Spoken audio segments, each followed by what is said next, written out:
कहानी को शुरू करने से पहले आप सभी से निवेदन है कि अगर आपको हमारी यह प्रेरणादायक कहानी पसंद आए तो हमें कमेंट बॉक्स में लिखकर ज़रूर बताएं। वीडियो को लाइक करें, शेयर करें और चैनल को ज़रूर सब्सक्राइब करें।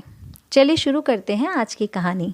मनुष्य हमेशा इस उलझन में लगा रहता है कि ईश्वर वास्तव में है या नहीं है। कई बार हम ईश्वर को सिर्फ एक ऊर्जा मानते हैं और कई बार हम इसे सर्वोच्च मानकर पूछते हैं। कई लोग ऐसे भी हैं जो ईश्वर के अस्तित्व पर शक करते हैं। कुछ विद्वानों के अनुसार ईश्वर के अनेक रूप हैं, लेकिन वो एक ही शक्ति है। शास्त्रों में भी ईश्वर के अस्तित्व पर मुहर लगाई गई है।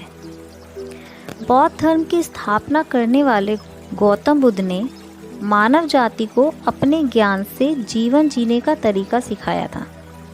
ईश्वर के अस्तित्व पर भी बुद्ध ने ज्ञान दिया है। एक बार बुद्ध के पास मोलुंगपुत्र नामक एक दार्शनिक आया। उसने बुद्ध से पूछा, क्या वाकई में ईश्वर है? बुद्ध ने जवाब दिया, क्या वाकई में तुम्हें जानने की इच्छा है कि ईश्वर है या नहीं? फिर तुम ऐसे ही पूछते रहते हो। मोलुंगपुत्र ने आश्चर्य से देखते हुए कहा कि नहीं, मुझे सचमुच में जानना है। मैं हजारों मील की यात्रा कर इस प्रश्न का उत्तर जानने के लिए आया हूँ। मोलुंगपुत्र को लगा कि बुद्ध उसे गंभीरता से नहीं ले रहे हैं। उसने गुस्से में कहा कि मैं इस सवाल के लिए सब कुछ दांव पर लगाने को तैयार हूँ। हालांकि मैं ऐसा सोचकर नहीं आया था। मुझे चुनौती ना दें। मैंने कई विद्वानों से इस प्रश्न का जवाब मांगा, लेकिन कभी नहीं मिला। बुद्ध ने कहा, मैं किसी को चुनौती नहीं दे रहा। ये मेरा कार्य नहीं है। अगर तुम्हें अपना उत्तर चाहिए तो 2 वर्षों के लिए चुपचाप मेरे पास बैठना होगा।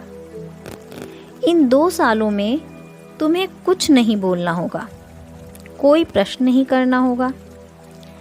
यदि किसी तरह की जिज्ञासा भी हो तो उसका उत्तर नहीं मांगना।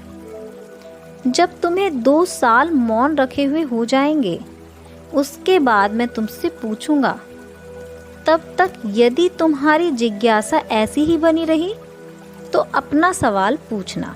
मोलुंगपुत्र बुद्ध की ऐसी बातें सुनकर थोड़ा घबरा गया। उसे लगा कि जान देना तो बहुत आसान है, लेकिन 2 साल मौन बैठना बेहद मुश्किल है। परंतु उसने बुद्ध की इस शर्त को मान लिया। उसने जैसे ही बुद्ध की इस शर्त को माना, दूसरे वृक्ष के पास बैठा एक साधु जोर जोर से हंसने लगा। मोलुंगपुत्र ने पूछा, तुम क्यों हंस रहे हो? साधु ने कहा, जैसे तुम आज फंसे हो वैसे मैं भी फंस चुका हूँ। मैं भी कुछ पूछने आया था, लेकिन इन्होंने कहा 2 साल चुप रहो, फिर जो पूछना हो पूछ लेना। लेकिन 2 साल बाद मेरे पास कुछ पूछने को ही नहीं बचा।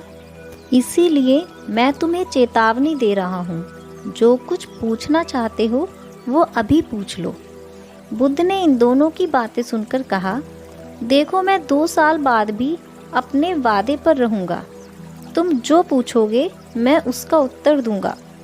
अगर नहीं पूछोगे तब भी मैं तुम्हें याद दिलाऊंगा कि तुम्हें कुछ पूछना तो नहीं है। देखते देखते 2 साल बीत गए। समय गुजरने के बाद बुद्ध ने कहा, मोलुंगपुत्र उठो और जो पूछना चाहते हो पूछ लो। मोलुंगपुत्र हंसने लगा और बोला, उस साधु ने सही कहा था। अब 2 साल बीतने पर मेरी चुप्पी में बहुत गहराई आ गई है। ध्यान लगाने से मेरे विचार धीरे धीरे खो गए हैं। वर्तमान में डुबकी लगाई और फिर जिस ज्ञान की प्राप्ति हुई उसके लिए मैं आपका धन्यवाद करना चाहता हूँ। अब मेरे मन में कोई सवाल नहीं है।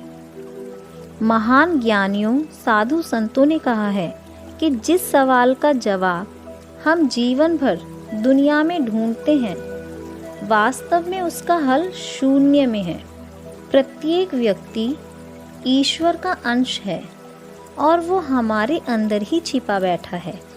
जब हम खुद में झांकते हैं तो पता लगता है कि वो अंदर ही है। मौन की अवस्था से पहले हम पूछते हैं कि परमात्मा कहाँ है, लेकिन विचारों की शून्यता और ध्यान की गहनता के बाद हम कहते हैं कि परमात्मा कहीं और नहीं, हमारे ही अंदर है। अगर आप ऐसी ही और प्रेरणादायक कहानियाँ सुनना चाहते हैं तो हमें कमेंट बॉक्स में लिखकर ज़रूर बताना। और हाँ, चैनल को सब्सक्राइब करना तो नहीं भूले हैं। अगर भूल गए हैं तो अभी बेल आइकन के बटन को ज़रूर दबाएं और सब्सक्राइब करें।